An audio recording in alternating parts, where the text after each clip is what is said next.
Hello friends, I am Dr.Bharati Patnaik. Today's topic is the definition of love by Andrew Marvell. The definition of love is one of the finest metaphysical poem.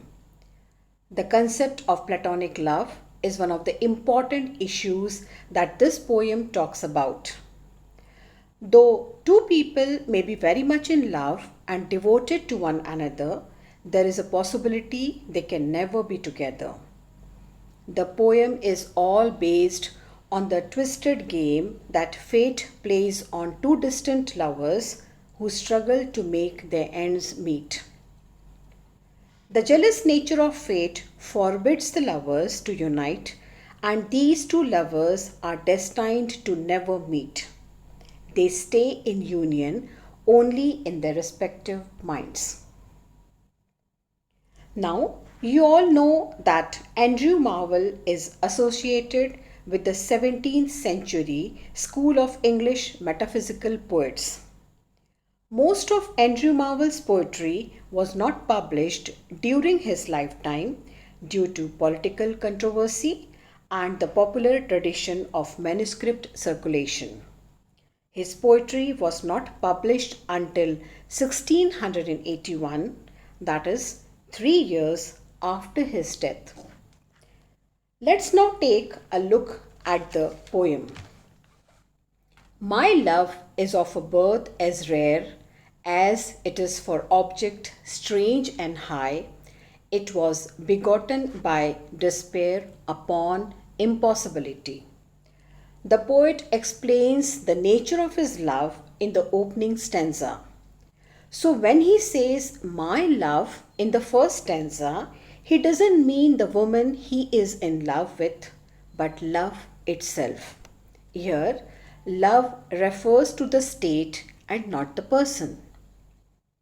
According to the poet, his love originates from a rare source as it is strange and high in its object. It is of a rare parentage. It is the child of despair and impossibility. He does not trace the birth of his love in terms of time and space, but by abstractions here personified as despair and impossibility. Therefore, the poet says that despair and impossibility have given birth to his love. That is why his love is dark and unfulfilled. Magnanimous despair alone could show me so divine a thing, where feeble hope could never have flown, but vainly flapped its tinsel wing. Here, magnanimous means large-hearted, that is, noble and generous in spirit. The poet says that magnanimous despair showed him a love divine because it made him recognize the spiritual side of love. The poet regards his love as perfect and therefore a divine thing. Magnanimous despair is an oxymoron, which means that two opposite things are brought together, and here it reveals the nature of love as Marvell describes it. In this case, the feeling of love proved to be weak.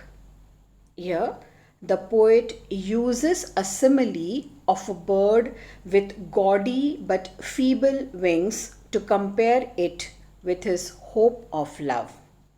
His heart tried to promise him fulfillment, but its efforts proved to be fruitless. So the poet thinks his love could never have been fulfilled. And yet I quickly might arrive where my extended soul is fixed, but fate does iron wages drive and always crowds itself betwixt. Here, the soul of the poet extends itself to meet the soul of the beloved, but it is fate that has come between. Fate, as a villain, keeps the two lovers divided from each other. Fate pushes itself between the poet and his beloved and thus obstructs the fulfillment of his love. The poet projects the fate as an iron wedge which bars the two uniting lovers as their union is a threat to the power of the fate. For fate with jealous eye does see two perfect loves, nor lets them close their union would her ruin be, and her tyrannic power depose. Fate is personified here as fate is a dictator with a jealous eye. Fate does not allow a union of perfect lovers. It is jealous of true lovers and would do everything possible to prevent their union. In this stanza, the poet provides the reason for his failure in getting a soulmate. According to him, the personified fate looks at two lovers always with hostile eyes. If two lovers are united, the union will be disastrous for fate. True love between two souls would set aside her dictatorial authority. And therefore her decrees of steel, us as the distant poles have placed, though love's whole world on us doth wheel, not by themselves to be embraced. In this fifth stanza, Marvell uses a very fine example of what is called a metaphysical conceit. Metaphysical poets used sometimes strange comparisons that were drawn from geography, astronomy, astrology, science, and many more subjects to highlight their message. Here, the poet employs his famous metaphysical conceit of the North Pole and the South Pole. Just as the two poles cannot come closer, so as the poet and his lady love cannot be united. Even though the two are the axis around which the whole world of love revolves, they cannot stay together for the cruelty of fate. Unless the giddy heaven fall and earth some new conversion tear, and us to join, the world should all be crammed into a planisphere. Here, the poet says that there is a possibility of their union if the giddy heaven falls. That means the spinning planets of the universe. Giddy because they are believed to be moving round and round. So, if the spinning planets collapse and some new conversion occurs, conversion refers to violent shaking as an earthquake and splits the earth with its violence, then they get united.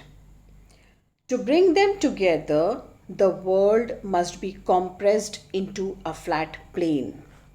The poet realizes that unless a miracle occurs and the way the world is run changes, they would have space to bloom, but there is a little chance for this happens. As lines, so love's oblique may well themselves in every angle greet, but ours so truly parallel, though infinite can never meet. In this section, the poet uses another metaphysical conceit concerning geometry. He says, only oblique lines, that is slanting lines, can meet each other in all geometric angles. Similarly, only oblique lovers, that is illicit or guilty lovers, can meet each other. But true lovers, like parallel lines, can never meet each other. Parallel lines can never join each other even if they are stretched to infinity. True lovers are like parallel lines. Their love is eternal. They stay together forever even though the physical union is not possible. Here, the poet gives priority to the togetherness and spirituality of love rather than the physicality of love. Therefore, the love which us doth bind, but fate so enviously debars, is the conjunction of the mind and opposition of the stars. The last stanza ends on a sad note. There is a ray of hope too. Fate might have kept the two lovers apart. Therefore, the love which exists between the two lovers cannot be fulfilled on the earth because of the hostility of fate and the opposition of stars. But it cannot stop them from being together spiritually. The love of the poet and his beloved is only a meeting of the minds, and so it can never take the form of a physical union. So, the poet feels a little sad about their physical separation, but somewhere in his heart there is a hope of getting closer. In this sense, the love of the poet is rare. In other words, true love means spiritual union and physical separation. This completes with the explanation of the poem, The Definition of Love by Andrew Marvell. Thank you.